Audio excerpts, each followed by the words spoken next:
Leading off this time is Frank Lee from slightly north of Broad in Charleston, South Carolina. His appetizer features shiitake mushrooms stuffed with a foie gras chicken mousse. From San Francisco, Gary Danko prepares an entree featuring salmon wrapped in spinach and flavored with a Moroccan-style marinade. Note his technique in forming medallions. Dessert is offered from Goodfellows restaurant in Minneapolis. Pastry chef Alan Sayers prepares a chilled summer fruit soup served with sesame brittle ice cream. Frank Lee, executive chef at slightly north of Broad in Charleston, exhibits a good old boy demeanor that belies a complicated culinary philosophy that almost approaches mysticism. He dips deeply into South Carolina local product with his appetizer, shiitake mushrooms stuffed with a chicken foie gras mousse. What we're going to take is 12 ounces of chicken breast and 7 ounces of the foie gras to make it very rich. We're going to salt it, cut it into little pieces, salt it, puree it, add in our cream, and make the mousse. It's important that you first cut the chicken into little pieces so it'll grind up easy in the robo-coupe and not have any of the ligaments giving you any problems later.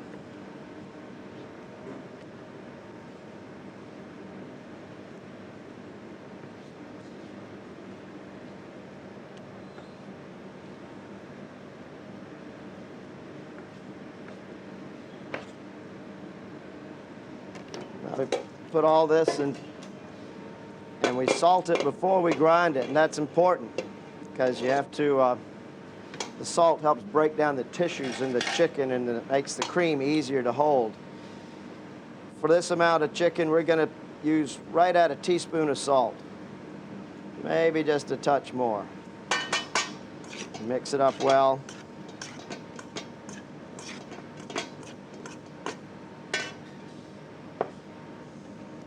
Put it in my wife's Cuisinart.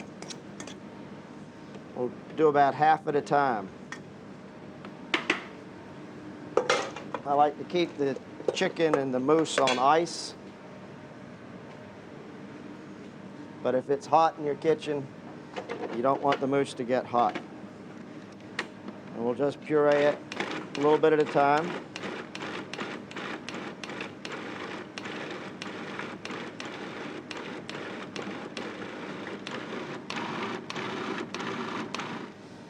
We've got the mousse now chilling on the ice. For me, I've done it so often, I'll just put the cream right into the robo-coupe or the Cuisinart and pulse it down. But when you first start out, it's best to mix it in a little bit of time by hand, and you get a better feel for it.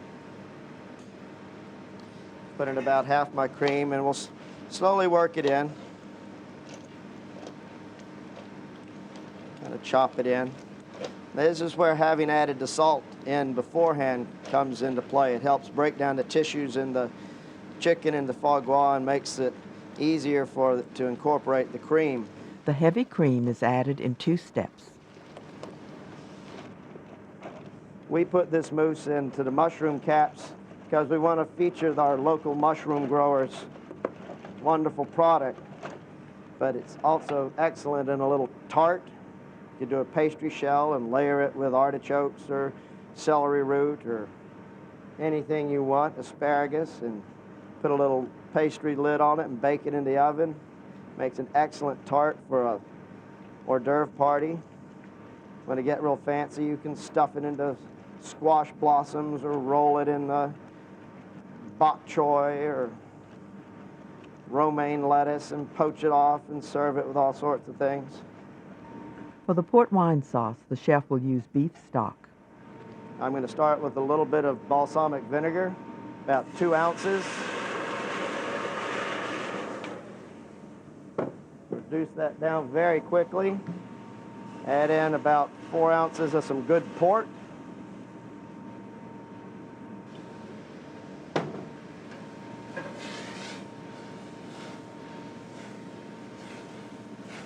And that was quite a rush there. You don't want to burn the port or the vinegar, but you want to burn off most of the alcohol.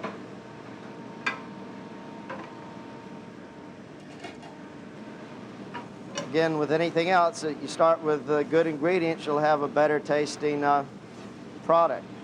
The port we used was a good quality port, and that makes a difference.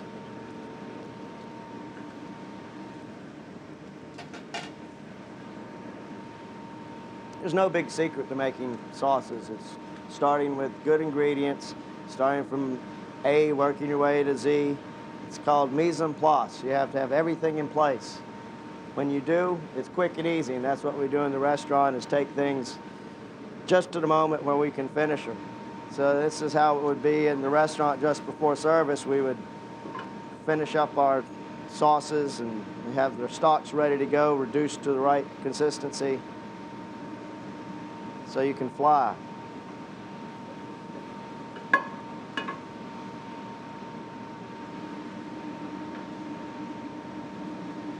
I'm going to add in about 2 cups. That's 1, 2, 3, 4, or maybe it's 4 cups. We'll give it 1 more. And we're going to reduce that down till it tastes good. Very easy. We'll just fill the mushrooms up.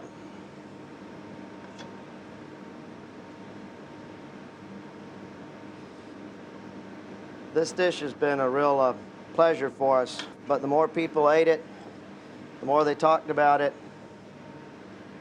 And it's a way that I can offer my clientele a foie gras taste without charging them $25. And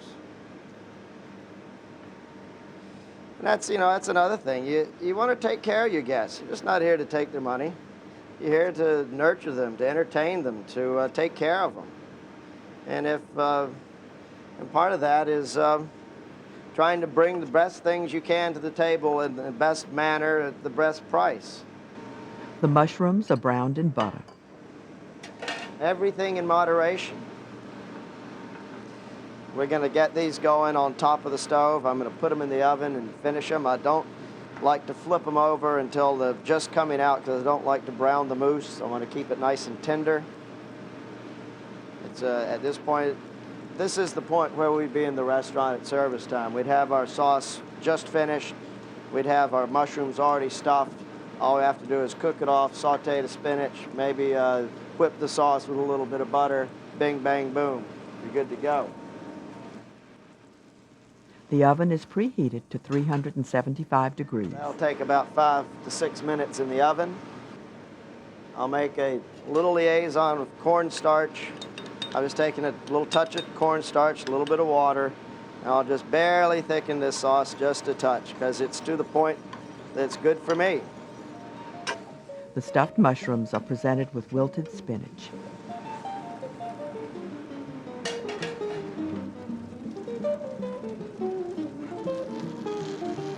Ah, voila. It's done. I like to cook them cap side down. The caps get a little bit crispy. You just flip the mousse over just to ensure that it's fully cooked all the way through.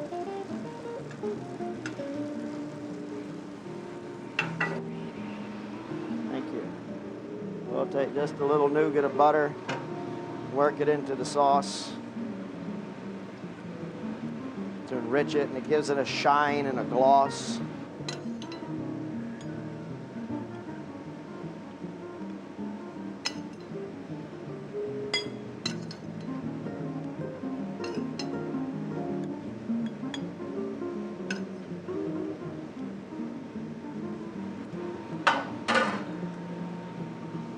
Voila, monsieur, voila. And just a touch of sauce, just enough to accent the dish. You don't want to drown things in your sauce. It's just a highlight, just a little tweak.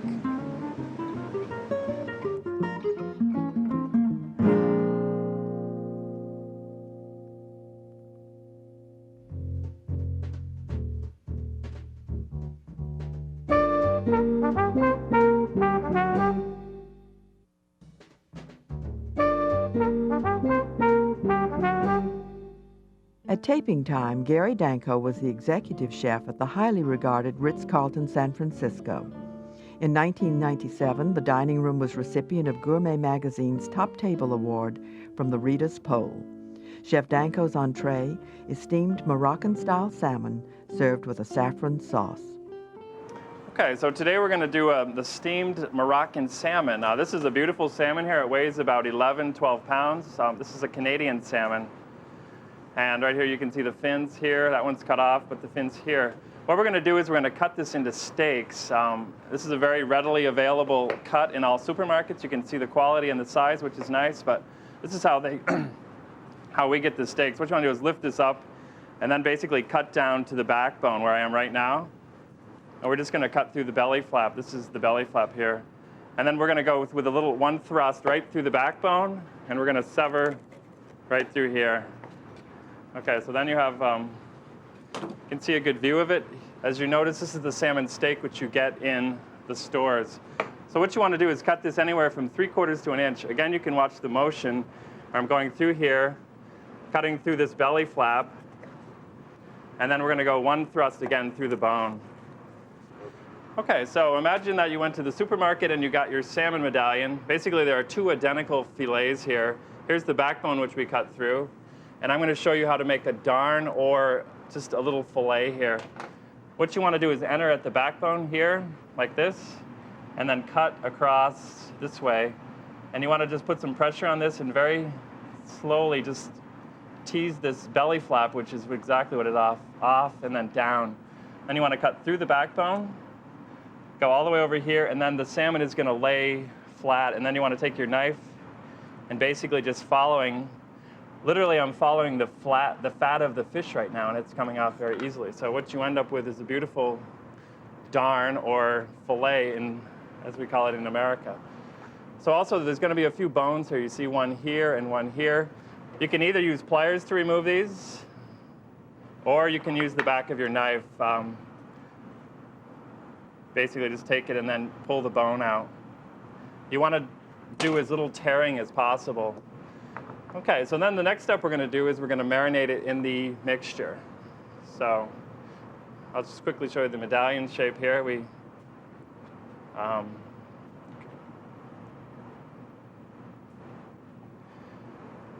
Okay.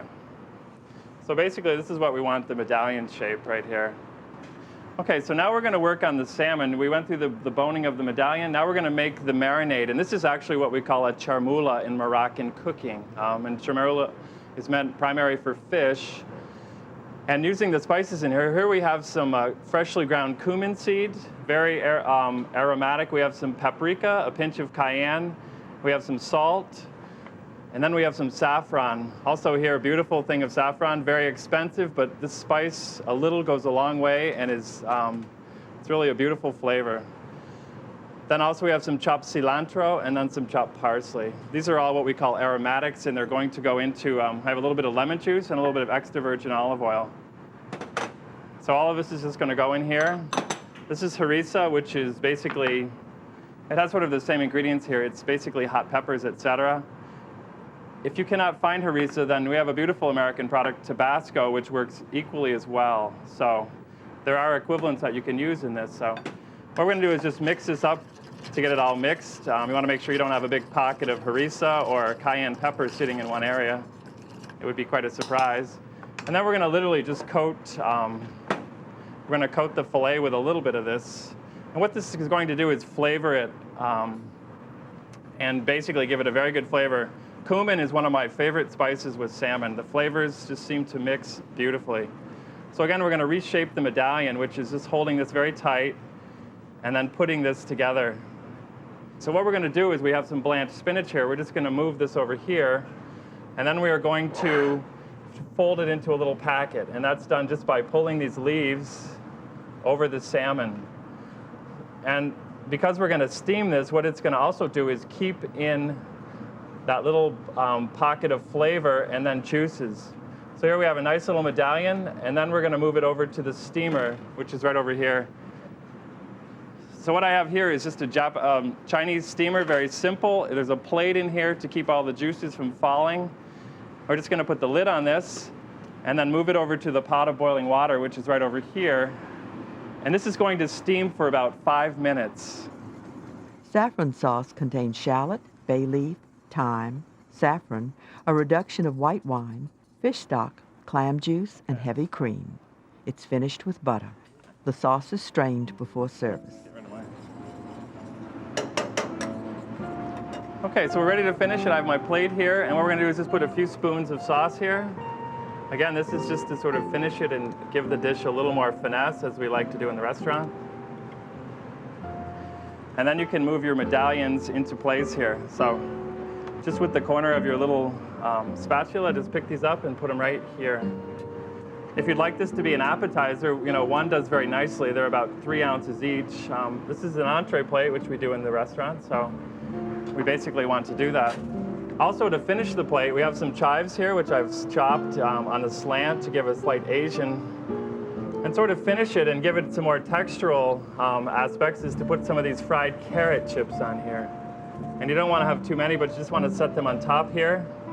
It's a nice little start to open up and eat the dish. So this is basically our steamed Moroccan salmon with couscous, which has a little bit of chopped lemon rind in it that's been blanched.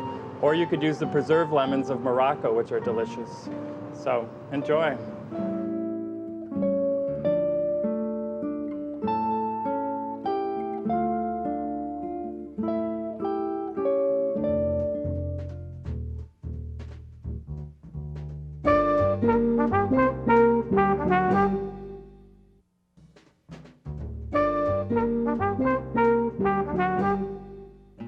Alan Sayers is a Native American who was born on the Red Lake Reservation in northern Minnesota.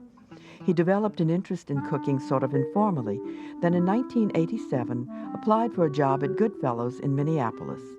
He was hired as a dishwasher and has moved up to pastry chef. Here's his fruit soup. Today we're going to be making a summer berry soup, which I'll make a simple syrup first for the fruit to macerate in, which is, I'll take this is 2.5 cups of water, and this is half cup of fresh orange juice.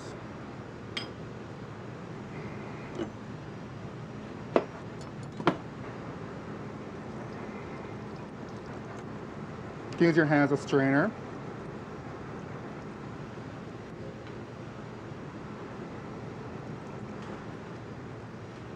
Okay. Also, they're gonna put five-star anise.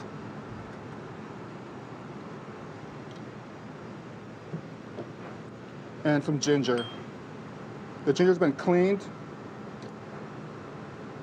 and sliced.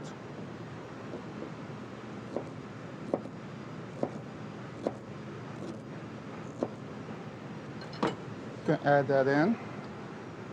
And 2 cinnamon sticks. You break that to release the flavor. Okay, we're just gonna put it on the fire. We're gonna bring that to a boil, and I'm gonna let it steep for 10 minutes.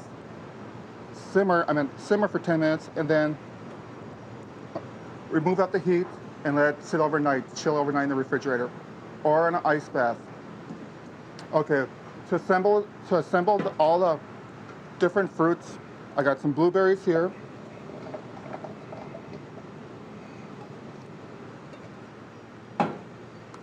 Some raspberries.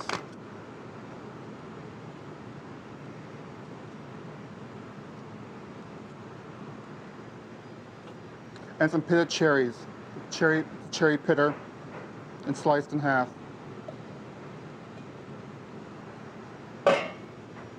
And these are some nectarines that I peeled with the vegetable peeler.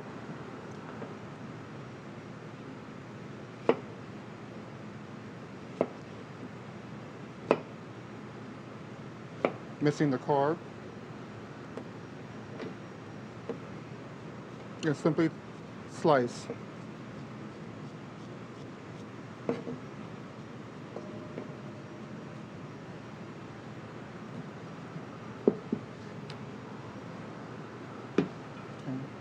Some plum. You seem to like plums at this restaurant. It's the summertime.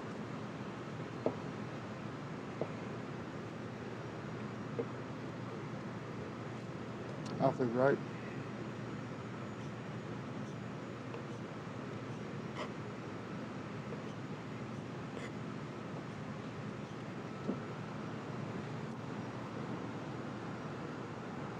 Okay. And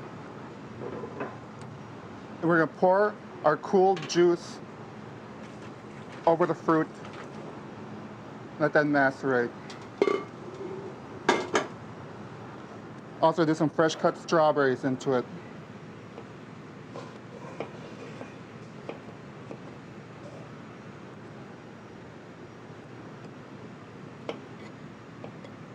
Cover and refrigerate overnight.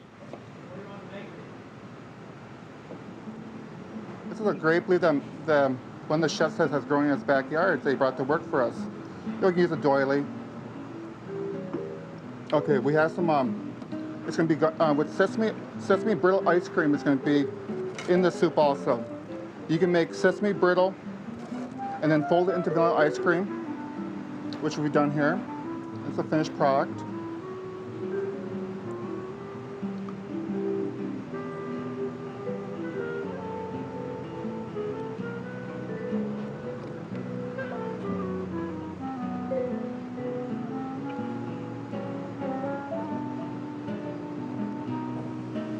And there you go.